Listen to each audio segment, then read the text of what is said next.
Celtics Reddit podcast. Marcus Smart is so good. Hate it. Brown. Got it. Hello and welcome to the Celtics Reddit podcast. My name is Ben Vallis, aka Brutal Gash. Thank you for joining us. Hope you're doing well. Today we're joined by a very special guest, Fongos, who is a huge part of Celtics Reddit and Celtics internet lore. His YouTube channel is hilarious and very, very popular, and he joined us to talk about the devastating departure of Daniel Theis, the signing of Fournier, and much, much more. Check out our feed on Sunday as well, because we'll have Tom Westerholm of Boston.com and the Genotime podcast coming on for a full trade deadline breakdown. But for now, here's Fongos. All right, welcome back. We're here, of course, with Larbird33, but we're also very excited to welcome the world's #1 Jonas Jerebko fan and the world's #2 Daniel Theis fan, Fongos. Welcome, man. How's things? That's right. And I'm also the #3 semi-fan, or Shemi fan, so don't forget that. Of course. How could I forget? But, how's things, man? How you doing? Yeah, no, things aren't that great. I don't know if you guys have been... I don't know what you guys have been looking at. Maybe you've been on Reddit. But Daniel Theis has been traded. And, I thought this was going to happen at the end of the season.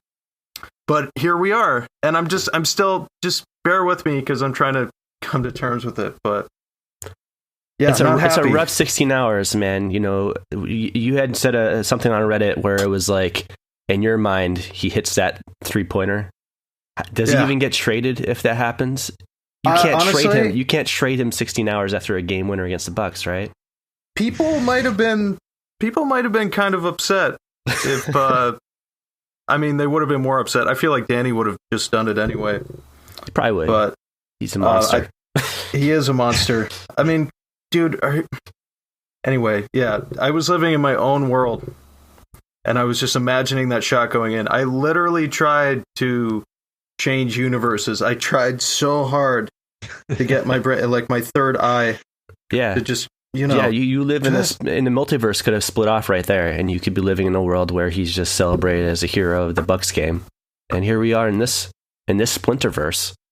That would have been so. Can you guys imagine if he nailed that shot? Oh my god! Saves his career as a Celtic, living in a new plane of reality. I feel like your YouTube should have just split off at that point and just continued on like he made that shot. You just, you add one of your explosion effects on top of there and just celebrate it. Daniel Theis game winner. No, you know what I was gonna do? I was gonna put the first game of the season where Tatum hit that bank shot. I was just gonna edit that in, even though it was like the completely different direction. And just you should delete your video from today where you're having a meltdown and just pretend like you won. Just pretend it happened. I feel like in case anyone's listening and doesn't know who Fongos is, I mean he's a legend of Reddit. You are, your videos are absolutely hilarious. Your YouTube channel, I mean, you have like 20 times the amount of followers I do on my YouTube channel just because you post about Jerebko and Theis. Yeah, but, right. Weird. Your videos are legitimately hilarious, and I've got questions for you because I've got theories and I've always wanted to know certain things. All right, yeah, I'm ready. So I'm going to give you 3 names. Like, listen, you don't have to tell me your whole story, but I'm going to give you 3 names. All I want to know, you don't have to confirm who particularly, but I just want to know: are you also one of these other people? Is that fair? You don't have to tell me the certain person. Just let me take a little whiskey shot here. I wasn't gonna do this, but now that Theis is traded, I gotta break code. So much mystery around Fongos. But all right. You ready? Okay. Let's go. Cheers. Okay, 3 names. I just want to know if you're one of these other people. Okay, the first one is Banner 18 Boogie. The second one is Janos, famous Twitter user. And the third one is Scout's Honor, who might not be as popular, but I've always had a suspicion. Are you one of those 3 people? I am not one of those 3 people, but for a while I thought I might have been Banner 18, or I thought people might have thought that I was him. And then the Janos, is that guy even still like active right now?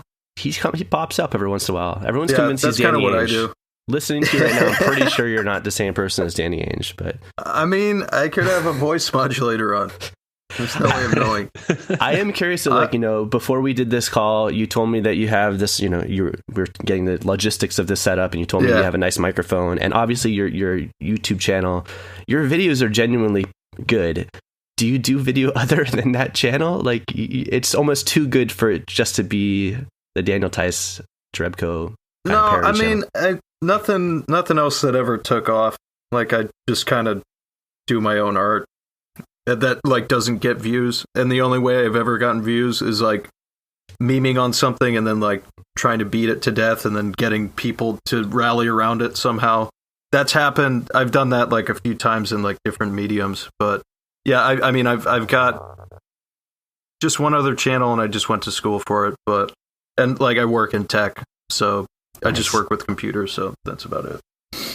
I love that the skills and the talent are so like finely honed and focused on Daniel Theis and previously I just had a mental blank. Jonas Jerebko. Thanks. Is that now being honed directly and focused on Semi Ojeleye, or like we're bringing in a reliable white European player in Evan Fournier? Is that going to be an easy transition for you? Man, that's a good question, because I don't know. I think I'm just gonna go on the Shemi train, because nice. Just go all in. I don't really have faith in Mo Wagner and I didn't even know it at the time. But the oh my god, what's the other dude's name? I didn't even know he was in the league. Luke Kornet. Yeah, he was just like that guy. Man, where did he come from? And I saw the highlights where he like hit some threes or something. And I honestly, I've watched Bulls games. I'd honestly never seen that dude, or maybe it just slipped my mind. So I think like the answer to that question is like I'll have to wait, see what like Fournier does. Fournier. Yeah. So your YouTube channel is a free agent, so they can start maybe trying to woo you a little bit. That would be great. That would be really great. Hey, Shemi already knows you. Now's your time. Shemi already knows who you are, right? Didn't he I saw he did a live stream where he was actually watching one of your videos. That was pretty amazing. Dude, the first time he found the channel and he was looking at it, and like Drebko and Theis like staring right at him, I could tell he got freaked out, and that made me really upset, because I was like, no, dude, you got to watch it. Like, just watch one video, please, please, please. Like, it's not what you're thinking. Like, I know what he's thinking. And by the way, it doesn't have to be like a white European guy. I chose Theis, and we can go into that later if you guys want. But good to know. Choosing Theis was just like, it was just like a random signing. I'm like, okay, this dude's like, no one knows who he is. I'm just going to take a gamble on him. And then we had him for like 3.5, 4 years. So, I mean, it turned out pretty good. So what is the criteria there? Because you could be forgiven for thinking there's a very particular player archetype that your channel focuses on, with Jerebko coming before Theis. So what's the criteria there, if anything? I guess just underdog players who end up being sick and people kind of nice. Sleep on for a while. Uh-huh. I think Taco Fall's probably a little too on the nose then, I think, right? Taco would be too memeable. I mean, I love Taco. Like, making a Taco video would be really great, I think. But I don't know. I think I'm gonna wait and then see if we re-sign Theis in the summer, because we will. And then once that happens, then we can just go back to Theis, and everything will be good. And I don't have to make videos for the fucking Bulls. Oh, sorry. Can I curse on here? Or do you guys want me to? Go nuts. This is an unregulated production. Go nuts. Okay. I don't know. Can we get into the deals that happened today, or is it too soon, Fongos? No, let's talk about it, because I've got some questions for you guys, because I don't understand like how the luxury. I understand it's like a money thing, but I don't understand how that works and why Danny did what he did. Like, can you tell me why? Yeah, maybe. Yeah, Flarbird, how's your cap and your tax knowledge? You able to jump in there? I did a little bit of research in the time that I had, but I'm pretty skimp on those details still. Well, do you want to maybe just recap the trades first, and then we can kind of get into a little bit more of the details? Yeah, so sticking with the Theis end of the deal, so the summary there is the Wizards got Daniel Gafford and Chandler Hutchinson from the Bulls. The Celtics get Luke Kornet and Mo Wagner or Wagner, I don't know. Bulls get Daniel Theis, unfortunately. Javonte Green and Troy Brown Jr. plus $1.3 million from Boston and $250K from Washington. They did. He's gone. And, and Tatum had like an IG post on it earlier today, like, oh, Javonte, my right-hand man, he's gone. Like, we're still close. But so clearly there's like an effect on Tatum there as well. That's the summary of the deal there with Theis gone. And our center rotation kind of looks like Tristan Thompson and Robert Williams, of course. But now we've got Mo Wagner and Luke Kornet there. So like somehow we're deeper at the center. But the rotation there looks confusing. I don't know, Larbo, what do you envision our center rotation looking like now that this trade has gone down? Well, I said this on Reddit, and I got to be honest. When I first heard that we were bringing in Mo Wagner, I had this vision of it being a cross between Mo Williams and DeJuan Wagner. So I had to Google him, and it wasn't at all what I expected. No, I was like, oh, we're getting a little guard. Who's this guy? So yeah, Damn. Yeah, and sorry, that reaction confused me. Yeah, so I looked him up, and he's a legit big man, 6'11", and I guess he takes charges and he hustles a lot, and he's 5 years younger than Theis, and he too this is the end of his contract, so I don't know. He could be one of those guys in particular who I right now I'd assume he's going to be our third big man behind Thompson and Time Lord, but he's someone that I imagine he'll have a couple hustle plays and instantly will become a fan favorite, and maybe he'll end up being the star of Fongos' channel. So we'll see. He could be decent. He could be decent if he does some cool shit and some epic charges. What is he, number one? I was looking that up. He's number one charges, in taking charges. Like, yeah, okay, Mo, fine, but like. He's a front runner. I honestly think that like those two guys, like Mo and Luke, are just going to be like, who the hell was I talking to this about? But like they're just going to be like the Kelly Olynyk's and like the Drebkos of the past. Like we haven't had a dude like that in a while. I feel like a tall, awkward white, like a Tyler Zeller. Right. Like we haven't had a guy like that in a while. So I think maybe not Mo, maybe more Luke. But like, I don't know. It's just we were spoiled with Theis, and honestly, I feel like he makes a lot of good decisions. And I can't say the same thing for Mo Wagner because he was on the Celtics he was on Wizards. He was on the Lakers last year. Yeah, drafted by the Lakers and moved over to the Wizards. That's right. Yeah, so I don't know. So the dust might not be settled on this entirely. I mean, this is more of a long shot, I guess, but there's. So you asked about the tax thing. So the main thing is that we gave up by giving up. Of course, the other trade there is bringing Fournier, and we got rid of Teague and a couple second-round picks and used the TPE to absorb Fournier. So by doing both of those trades, we end up giving away Teague, Jeff Green, Theis, and was there someone else? I think it's those three mainly. Mm-hmm. So we give up around $9 million, and then we're taking him back, Wagner and Kornet. So we take in about $4.3 million. So that sheds around $5 million. So we have this the hard cap we were dealing with, and then we also have the luxury tax threshold.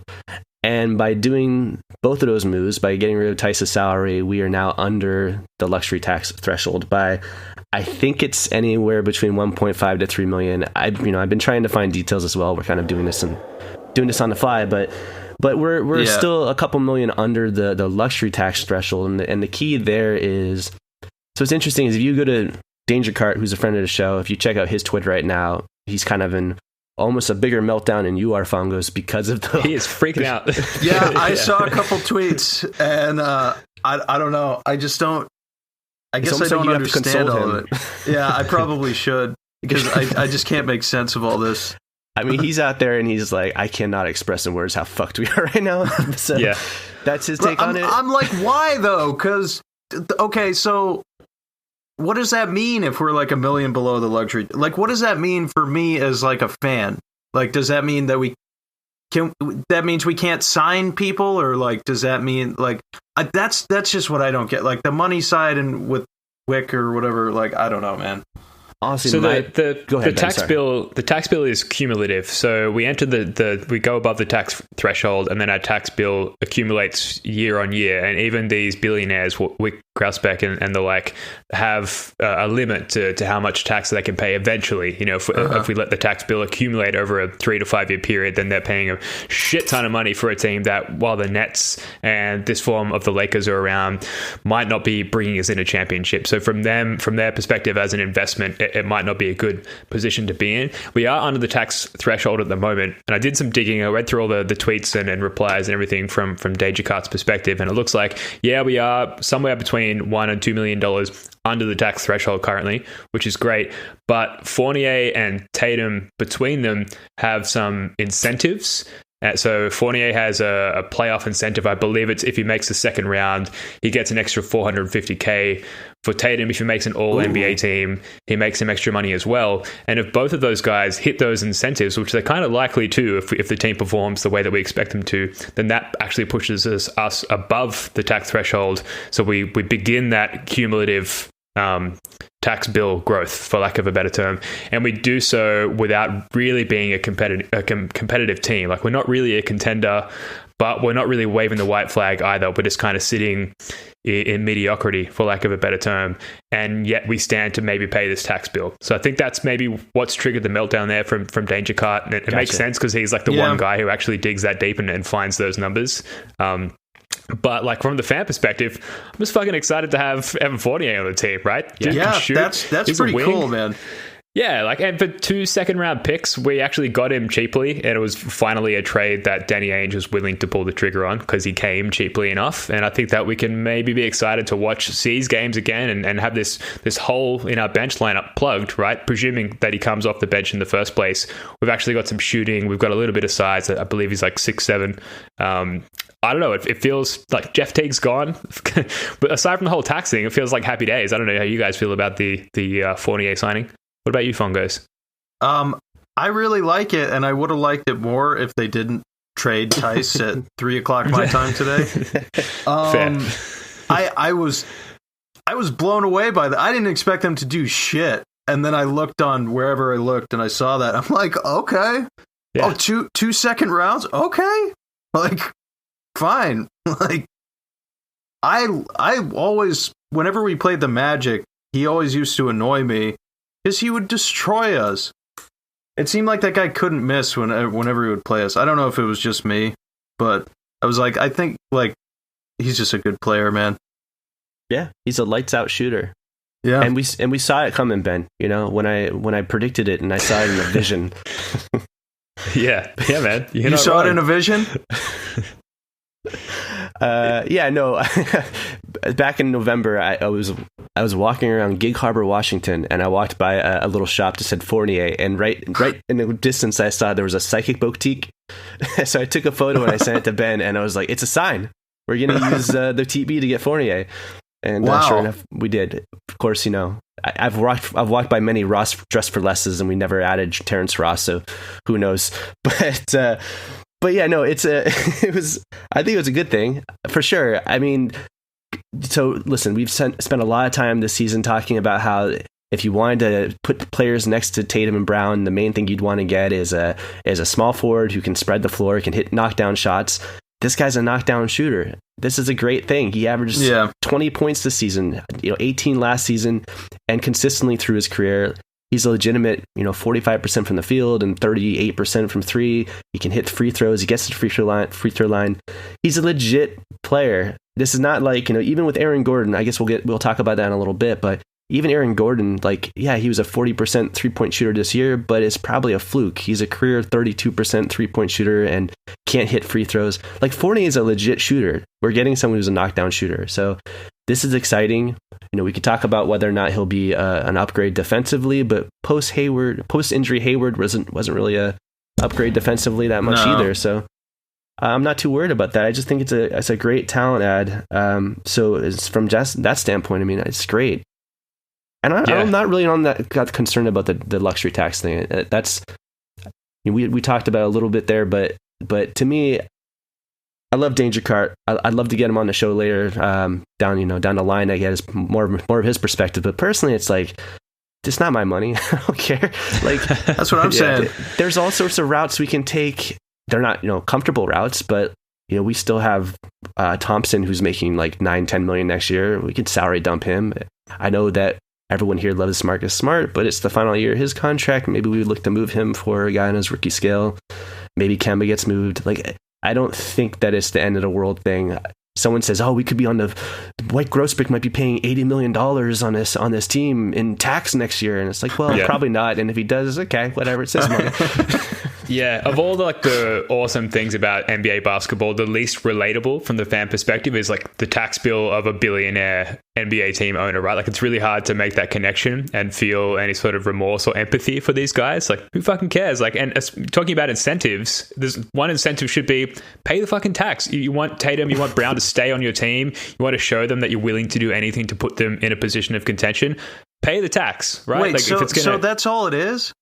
So he just has to pay a tax. Like, it doesn't really affect our team that much? Well, it's a very expensive tax bill that accumulates every year. And so what championship teams apparently try to do is align that tax bill with their championship window. And so there is an argument that we're getting into potentially this tax bill area and we're not necessarily close to contending for a championship. So like the timing is a bit poor. I guess that's where the argument is. But we're not paying that bill, right? We're paying our league pass fees or whatever it is. So that's all we can do. I think the only thing there that, well, yeah, I mean, the tax, whatever, they're making spend a lot of money. But what you brought up earlier, Brendan, that was interesting because I hadn't thought too much about that. The incentives that could push us over that threshold this year and start that multiplier. Paying that tax this year is interesting if they meet those thresholds. It's sort of interesting because right now we have an open roster spot. And there's these, sort of rumors that maybe LaMarcus Aldridge or Andre Drummond might be a target. And I wonder if that impacts that, because to this point, honestly, like the idea of getting an Andre Drummond for like a minimum contract, $1 million, that sounds pretty cool to me. Like, I don't mind that at all. But if you're saying that that's probably going to push us over the luxury tax threshold and cause problems down the line, I think thinking about it on the fly, I think my stance is still, I don't give a fuck. Let's get the guys, let's get talent, and let's go for it, and they'll figure it out later with the tax situation. Yeah. I'm on the same page with So if we get Andre Drummond, like, is he ahead of or behind Luke Kornet in the center rotation? I just want to know. I would assume ahead, unless Luke hits 3 threes in a row again or whatever he did. I mean, I don't know. Is Andre, did he really fall off a cliff that much? I haven't really watched. What is he? Is he on the Cavs? He's still good. He's still good. He's not good the way we want him to be good. Right. Yeah, I think I read that he shoots below 50% at the rim, which is insane. Like, for a big man, a guy who presumably, I haven't watched a lot of Drummond minutes. I have to call it out. I'm not qualified for any of these opinions, but I have them just from being on Twitter way too much. But yeah, he shoots under 50% from the rim. Most of his shots come from putbacks where he's like point blank at the rim, uncontested, and yet still very ineffective and slow and can't shoot. And there's a lot of issues with his game as it relates to how the modern game is played. So I mean, he gets you like 17 points, 15 rebounds, a couple blocks. So he's basically a poor man's Theis, but great fantasy player. yeah, poor man's Theis. It's true. Everything is a downgrade from Theis. I've been trying to tell people this all day. Okay. All day. You've been telling us for a couple years now. I guess so, huh? Oh my gosh. It's been a wild ride. Absolutely. I want to get to a couple of Reddit comments very quickly, and then we're going to move on. So on the Fournier side of things, so user T Nautical wrote, .560 effective field goal percentage, including 38.8% from 3, and he's going to have an actual team around him. So goddamn hyped for this. And user KJE19 writes, does he start and does Smart come off the bench? So I'm curious to hear what you guys think about that, particularly that second comment from KJE19. Evan Fournier, is he going to come off the bench as a bit of a spark plug? Are we going to slot him in as the 2 guard there and bring Smart off the bench? Fongos, what do you think? I think he's probably going to come off the bench, at least for the beginning, just because Smart is Smart and he's been here forever. So I imagine, Yeah, I don't think Brad's going to do any weird stuff where he has like, what would that lineup even look like? Like Tatum, Brown, Smart, Fournier, and then Luke Kornet or something. Of course. Like, Yeah.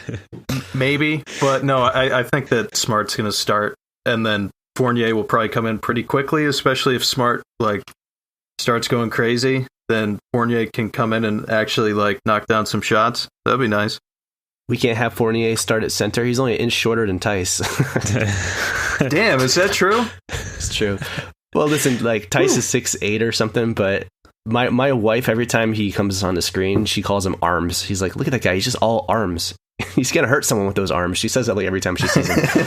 He was all length, but you know, when he started, he had the one sleeve, I think, on his left or right arm, and then he filled the other sleeve. There was a big progression with Theis, a whole history, and now Evan, I guess, maybe he's got tattoos. Anyway, go ahead. As far as who will start, well, yeah, that's interesting because, like, I think that if we were talking about who could fill the Hayward role that we lost, and I had a post about this on Reddit too, but I mean, I was thinking about it. Hayward's obviously an all-star level player. He's having a great season in Charlotte. He's one of our leaders. But if you look at what Hayward was for the Celtics, he was by default our fourth option last year. He averaged 17 points. He was still very good. But as we've transitioned more and more to having Tatum and Brown be our primary ball handlers, and now Kemba's transitioning to our third option, I understood why Hayward didn't want to be our fourth option. He would have just been standing in the corner looking for open shots and playing defense, and wouldn't have been able to be utilized to the full extent. Of course, we weren't going to pay him $30 million a year. So if we were talking about how to fill what he left, which is a fourth option who can knock down shots, that to me seems like Fournier. Like, I brought this up on the podcast too in November. I don't know if you have the clip, but Ben, I mean, we talked about Fournier as one of the people that we were having as a TPE target. I thought maybe he would go for a late first, getting him for a couple late seconds or a couple seconds. That's great. So I do see him as someone who could slot into that role and then maybe push Smart back to the bench, or in closeout situations, maybe you have Smart, up there for defense, But Fongos, you're probably right. You probably won't start right away because he's got to get up to speed, and we're not really practicing. But I would expect him to be starting. I mean, I see him as someone that you want next to the Jays. You want to have, the whole idea is get a reliable kickout option so they're not there alone. It expands the whole game for Brown and Tatum to do more, and that's Fournier. So I'm excited to see him with those two. So what does our starting lineup look like eventually down the road because I agree with you. I feel like eventually he'll get into that spot. So what would that be like? Yeah, I think it's probably Kemba starting at point guard. I mean, people are shitting on him still, but if you look at his last 16 games, his stats are pretty much identical, if not better than last season and better than his career stats. Yeah, he's been doing good lately. I don't get that hate. Yeah, so you got Kemba back, probably finally off of the minute back-to-back restriction, because that's just we're just doing that as a precautionary thing. So Kemba, and then Brown back to shooting guard, where I think he's been more comfortable. Then probably Fournier at the small forward and Tatum at the power forward and Marcus Smart as the center. I mean, yeah. I thought you were going to say Luke Kornet for sure. I would have put my house on that. Definitely Luke Kornet. Time Lord. This is his moment. Time Lord, we lose Theis, but Time Lord, this is his moment. Is that what this means? It's just I think it does. Time Lord for the rest of the season, huh? I hope so. See what he's got. I hope so. Yeah, so there's a user, LightningFast31 on Reddit, who wrote, Theis will be missed for sure, but time for Rob Williams to take the next step. No more Theis to cover him when he isn't playing well. I'm excited to see more Rob Williams. I think surely this means, right, that Rob Williams is the starting center. Hopefully that's the case. I feel like the fan base will riot if it ends up being Tristan Thompson. Hopefully Tristan Thompson's backing him up, and then we see Mo Wagner and maybe Luke Kornet as necessary due to foul trouble and stuff like that. But yeah, or hopefully Andre that's Drummond. the case. Or Andre Drummond, yeah. Yeah, fuck it. Let's get Andre Drummond too. Let's have 6 centers. Yeah, fuck it, right?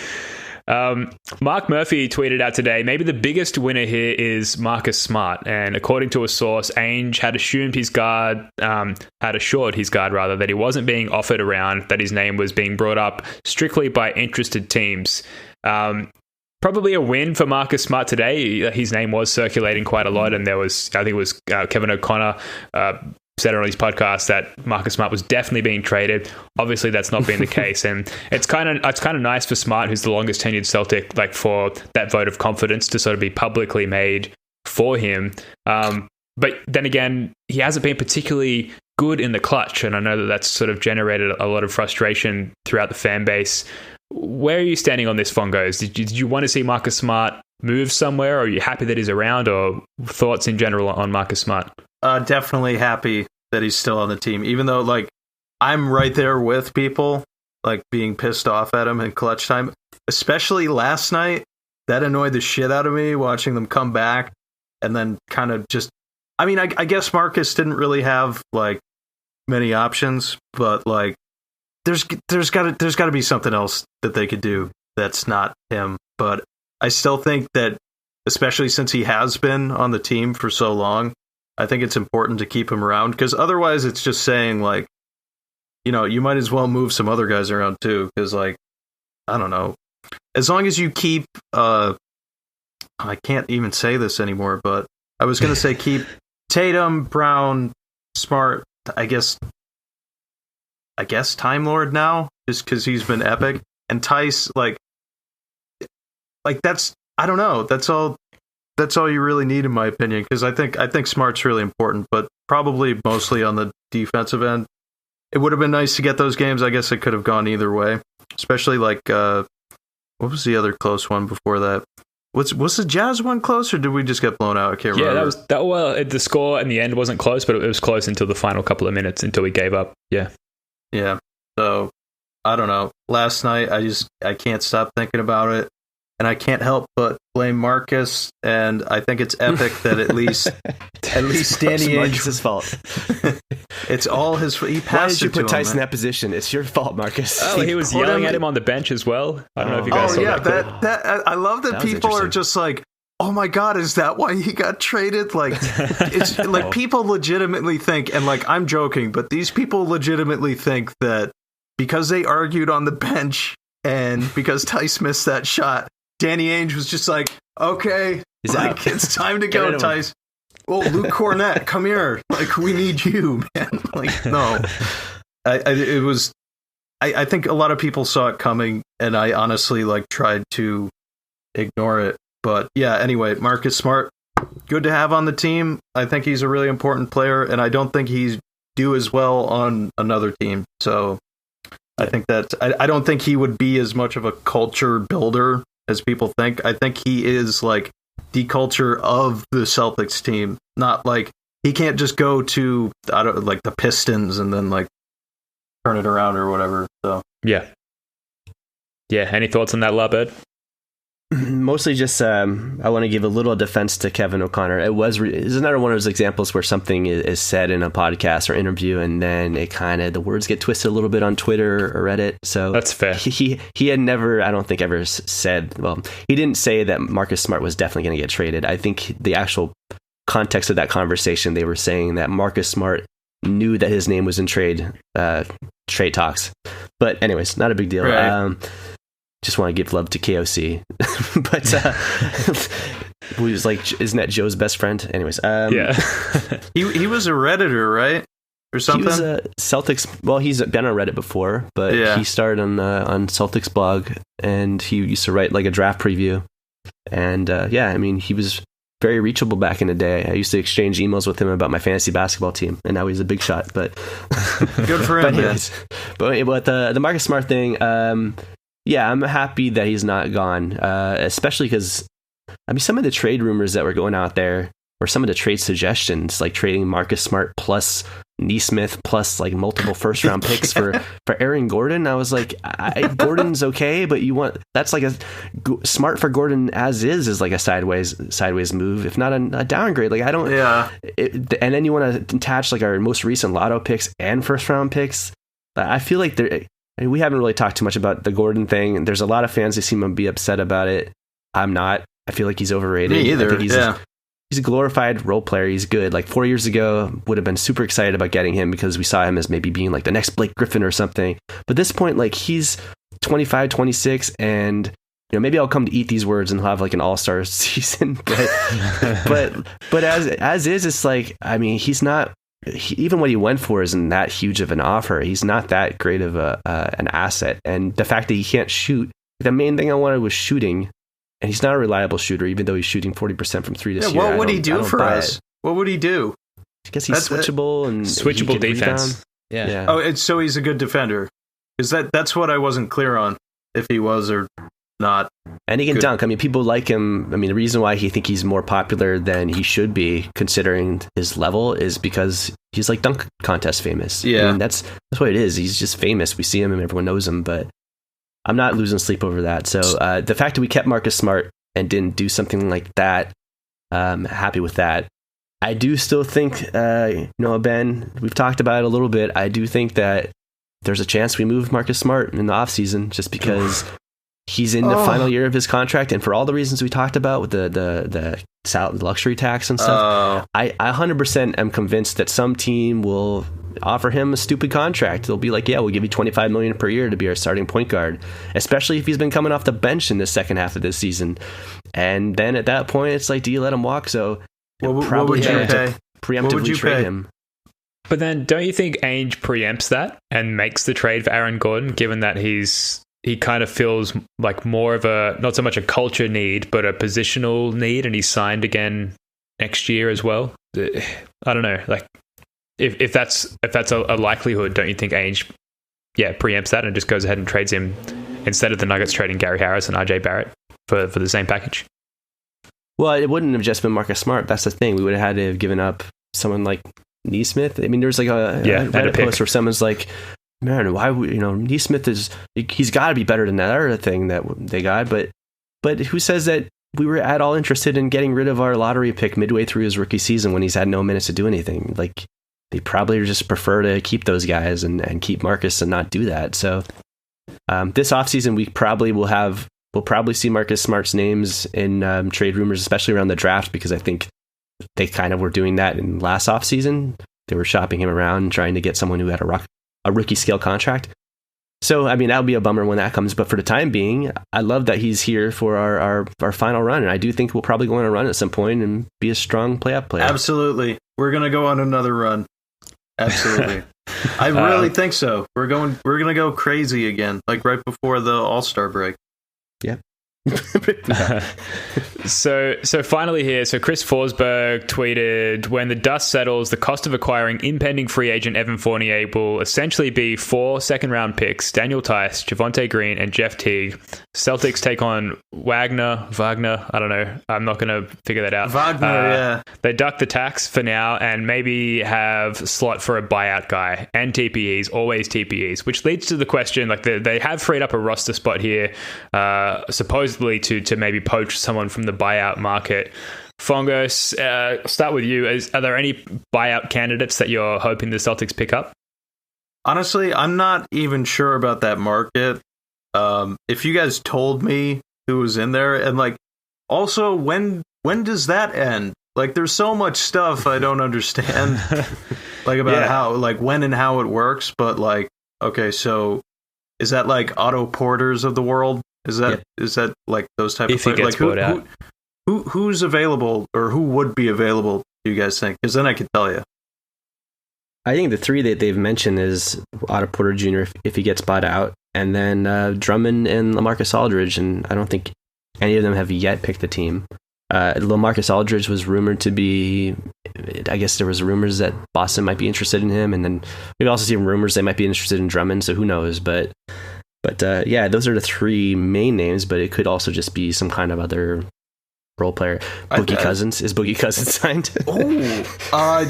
Like, I don't know. Take one of those guys, man. Like, I like LaMarcus Aldridge. I think I don't know. I'm sure it'd be situational, but like, he's a vet, man. I don't know. It would add something. It would be better than having like a Tremont Waters or Carson Edwards, and like now Javonte Green's gone, but like, I don't know. You got to replace something, because are the Bulls like? Is anyone even going to play Teague, or is he like on the Bulls roster now? I think he ended up on the Magic. Weirdly enough, it was a real maze, a real complex tapestry of movement today. So I still am not completely sure, but I think he ended up on the Magic. I think they're waiving him, or at least I read that. No, we And can then- get him back. Well, that was the reaction of a lot of people. I don't think we can actually, just in case anyone's wondering that, I don't think we can do that. I think No. that's the Gary Payton rule, because Ainge had found a loophole several years ago where he traded Gary Payton to Atlanta, and then they waived him, and then like a week later, Gary Payton was back on the Celtics, and they're like, "Holy shit, we got to close that loophole." That's some bullshit. So I don't think we can actually get Teague. So sad, can't get Teague back. He was playing well at the end, but definitely overall, yeah, no, I don't know. I think it's good to move on. I think Fournier might be an upgrade to Teague, even though Yep. it's slightly different positions, but Well, Pritchard played 4 minutes in his last game, so this is a chance for Pritchard to get back into rotation, I guess. that's 'cause true. Teague- Yeah, what's up with him, by the way? I hope you don't mind me going all over the place here, but No, fine, this it's is how we do it.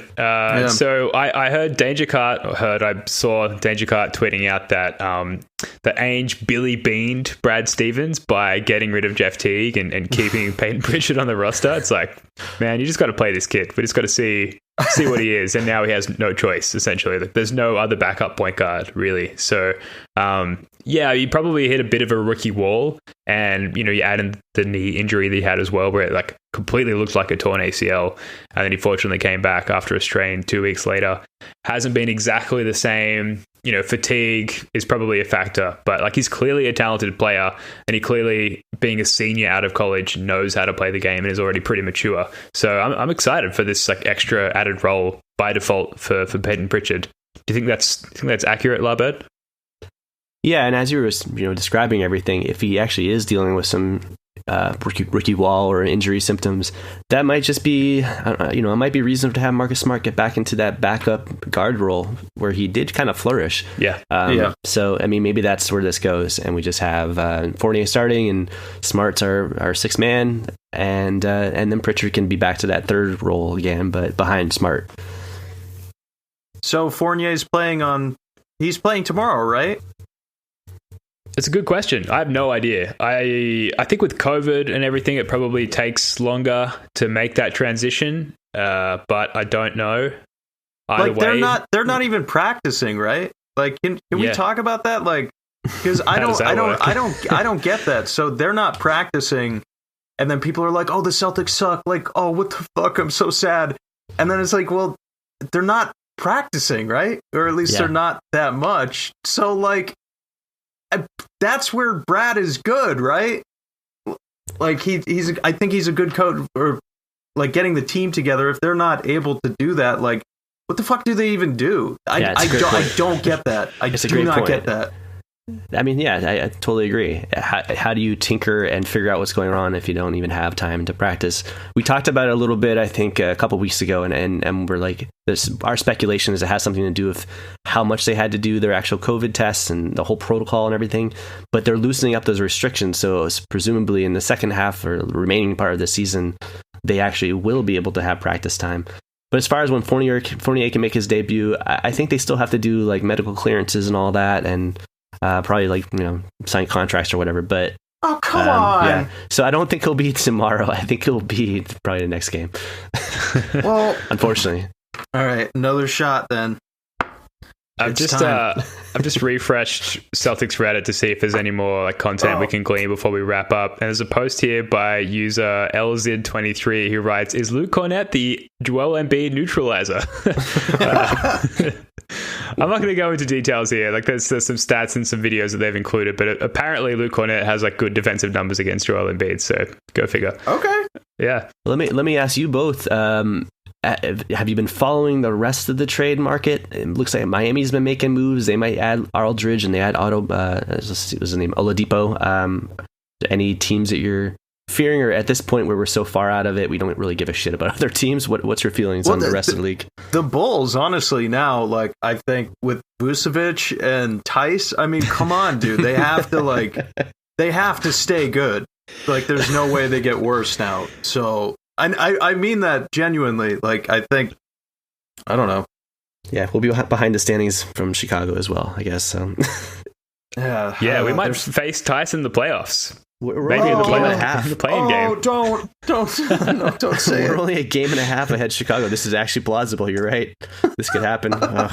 Although Terrible. I think Jonas Jerebko is a free agent as well, so perhaps we can Just There you go. just Band-aid sign that him. problem. Just sign him. What's the Buyout. vet minimum? $1 million. Like, oh no, the taxes. Just fucking sign him. If he wants to come back, He's worth you it. get him back on the team. I mean, if you're going to sign Luke Kornet, you might as well re-sign Jerebko, dude. Come Does on. that make it all worth it if we use our open roster slot for Jonas Jerebko? We have an open roster slot? Well, yeah, that's the idea. That's why we potentially could have some from the buyout market because of the slot. So yeah, maybe Jerebko's the guy. Wait, I thought that Mo, Fournier, and whatever, I thought they filled it. So we got rid of Javonte Green as well and Jeff Teague, and so I think we end up with a free roster spot as a result. I think we sent out more players than we acquired, so we have one spot remaining. Yeah, I know what you're saying. The path I think is 3 in, 3 out. There was who's the other guy? We actually might not have an open roster spot. Yeah, but, I thought it was. Yeah, I thought we got rid of 3 and then we got 3 back. I don't know. I feel like I'm forgetting Am I- someone. am I psychotic? Troy Brown Jr., but I don't think he was taking up a roster spot. Who is Troy Brown Jr.? Who's that? Oh no. Yeah, this seems like a detail we should have figured out before we started recording. But I did read that we did free up a roster spot, and therefore we are potentially buyers in the buyout market. So I guess bringing it back to the buyout market, just to go full circle there. Yeah, Otto Porter Jr., if he does get bought out, right? Like to get him in and to take up the, no offense, Fongos, but to take up the Shemi Ojale minutes or some of them, could be... No offense taken. Could be impactful for our team. Could be helpful for our team. Yeah, I don't know. Semi's still going to have to play for sure. Mm-hmm. He's going to have to come in. I think he's a great defender, and I think he's a good guy. Really huge Shemi fan, and he is the front runner to being the next person I make videos about. But since I am a Celtics fan, and I hate going over. I shouldn't say hate, but it's difficult to go to other subreddits and be like, hey, hi, here I am. Here's like my weird videos. Like, what's up, guys? And then I have to explain myself. And then people are asking me like, oh, are you still going to be a Celtics fan? Like, yes, I just am a Celtics fan. So I'd like to not stand like one player and maybe just stand the team. But I don't think that'll work. Like, I'm going to have to choose somebody. But Semi's definitely a front runner, and Fournier number 2, and Mo number 3. I mean, he's German, but we'll have to see.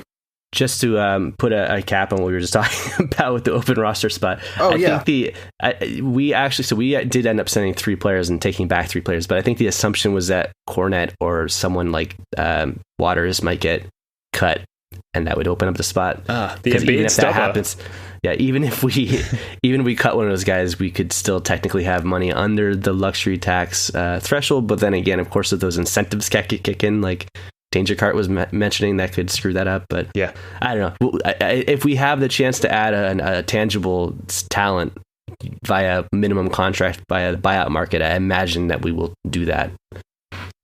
Yeah, I'll miss Luke Kornet when he's gone. I've grown to love him in the several hours that we've had him on the roster. I don't know what it is. I feel like he's a super memeable player. He might have to be the one, man. I didn't even know, like, when I made my video of my reaction, I didn't even know about Luke Kornet. Like, I didn't see that part of the trade. Like, I guess everything I was reading did mention that, and then I looked him up, and I'm like, oh, okay. Yeah, Hi, Luke. He fits the bill. La Bird, you touched on it very quickly there. Our rivals, our immediate rivals, made some pretty solid acquisitions. George Hill to the Sixers, Bielitsa and Oladipo to the Heat. La Bird, how bothered are you? Damn. Yeah, I know. He's a guy that I really wanted us to get, sort of big shooting guy, maybe replace Grant Williams or something like that. But I don't know. Are you guys bothered by these acquisitions, or given our trajectory this season, do you not really care? A little bit, because I mean, prior to the season, when we were looking at how do you fill out, how do you get some shooters around the Jays, because they need people to pass to that can actually hit shots.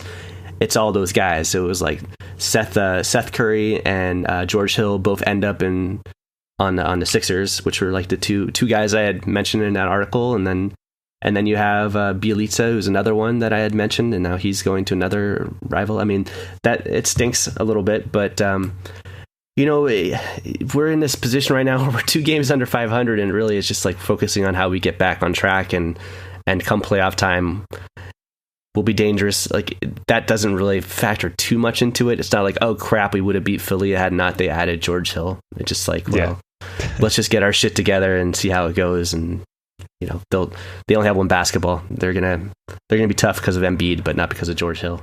Hey, were you guys even expecting to get Fournier? Because I hadn't heard anything about it, and I just heard like Gordon and Vucevic, like, a few weeks ago or whatever, people were talking about it. I didn't hear anything about Fournier. So like that, I think just that's a pretty... It was prophesized by LaBud. Just his prophecy, man. That was crazy. We joke about it, but I mean, honestly, he wasn't really someone that I saw much written about. It was just... Yeah. Genuinely, I was just looking at like who's a small forward who can shoot and who fits under the TPE. And I'm sure other people had come up with the same suggestions because we were just making a list of players. But I mean, Fournier was one of like the first people I mentioned of, if we're going to use the TPE this season, it makes sense because he's in the final year of his contract, and there was already rumors that Orlando wasn't going to keep him. So yeah, he was on my radar this whole time, but I had him very much on my radar as he's a fallback option if you can't get Barnes, if you can't get anyone big, if you can't do some crazy step-up ladder trade where you move for someone and then flip him for Beal, like, then it was like, yeah, he's going to be there. He's going to be there as an option. Okay. And I'm pretty sure when I brought this up in November, I had presented it like that. I'm like, he's going to be there. It's like not like Fournier is not going to be available. The likes of Fournier will be available. We'll have options for the TPE. And it seems like, whether you want to see it as a positive or a negative, if you want to see it as like, well, we settled or we just went for the worst case scenario, but it's good. I mean, it's an upgrade. He's a talent. He can shoot. So it's a good thing. Yeah, for sure. Bargain as well with the two second round picks there. Just to wrap this one up, guys, how would you rate this trade deadline from 1 to 10, 10 being like orgasmic excitement, 1 being super boring? How was this trade deadline for you guys? 0. Absolute 0, if I can go that low, if you don't mind my saying. I love it. Just because of all the people, man, like 3 out of 15. I don't know what the odds are, but why Theis? Like, I get that it's expiring. Just let him go then. What? Come on. Should have made that shot, man. He should have made that shot. If he made that shot, then we wouldn't be stuck with fucking Mo and Luke. Like, I'm telling you guys right now, and if anyone's still listening, you're not gonna like Mo and Luke, okay? I'm sorry. You're just gonna be like, oh, I miss Theis. I mean, our fan base though. Mo Wagner is gonna have like 3 rebounds in a game, and they're gonna be calling him the next Kevin McHale. But my honest opinion, I'd call it like a 6 or a 7, because I would have liked to have gotten like a Barnes, or honestly like Vucevic would have been cool. But like, I don't know, Fournier is pretty good, and I wasn't expecting that. So good shit for you, Larbird, for like actually predicting that. That's pretty cool. I did not see that one coming. I didn't know that they were going to get rid of him, but yeah, I think that's a good pickup, and like we can see what we have in Mo and Luke Kornet. I mean, I guess that's the idea that Danny Ainge had. Like, why not? These two, I imagine they're both like 22, 25, something like that. So like, let's see what we got. Yeah, with those guys. Mo Wagner's 23 and Kornet is 25. Yeah, so like, why not? Let's see what they can do for the rest of the season. Sure, they'll do good in defense at least. So yeah, and then at the end of in the summer, we can re-sign Theis, maybe, if he gets undervalued, because he's not going to work in Billy Donovan's system at all. It's not going to work, okay? He only works in Brad's system. Brad lifted him up, okay? It's not going to work somewhere else. He's a great player. Works maybe with Brad is holding him back. Maybe he's going to have a superstar season. Yeah. Oh, man, I fucking hope so, honestly. Yeah, good. Yeah, go on. That's great. Yeah, well, look, hopefully Time Lord can find minutes ahead of Luke Kornet there. It's going to be interesting to see. Fongos, thanks for coming on, man. I wish it were under better circumstances. I wish we could be celebrating some Theis things rather than commiserating, but that's how it goes. But this was great. Thanks again. Absolutely, man. Thank you for having me on here. I wanted to say, just because I don't want to make it seem like I'm actually bragging, I predict different things every week, and every once in a while you get something right. So I'm sure there's a million things that I got wrong. You miss every shot, 100% of shots you don't take. That's right. I will just say, Ben, that we've spent so much time talking about that TPE. I feel like before we wrap this up, we just have to say, we've talked so much about the TPE. And we've talked about, if there's ever going to be a year where Ainge makes a trade, this is the one. I feel a little bit vindicated that we had all those conversations and aren't just sitting here with eggs on our face where it's like we did absolutely nothing. Getting a 20-point per game scorer who can shoot efficiently, that's something. So we got something. I'm excited.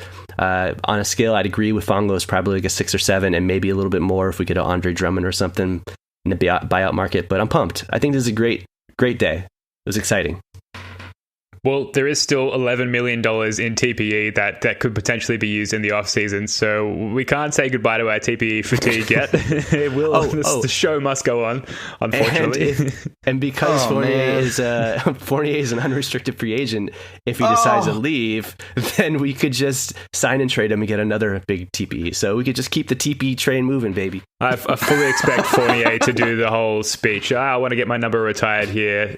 I'm going to wear number 99. And that's why I expect no one else to. That kind of thing. Only for him to leave to sign with the Brooklyn Nets in the offseason. So we'll see. Oh no! Ew. Fongos, was there any other? I listed 3 names. Is there anything you want us to tell us? Is there any secret you've been harboring that you just want to get off your chest about who you actually are? No, I don't actually have any secret identities in the. Okay, I can just settle that right now. No, I don't have any other accounts like that I use on Reddit to post like on the Fongos. Boston Celtics or like NBA or anything like that. Okay, I'm just Fongos. Right. I just go on there and I do my thing, and that's about it. No Jonos, none of that. It's funny because no, I'm not him.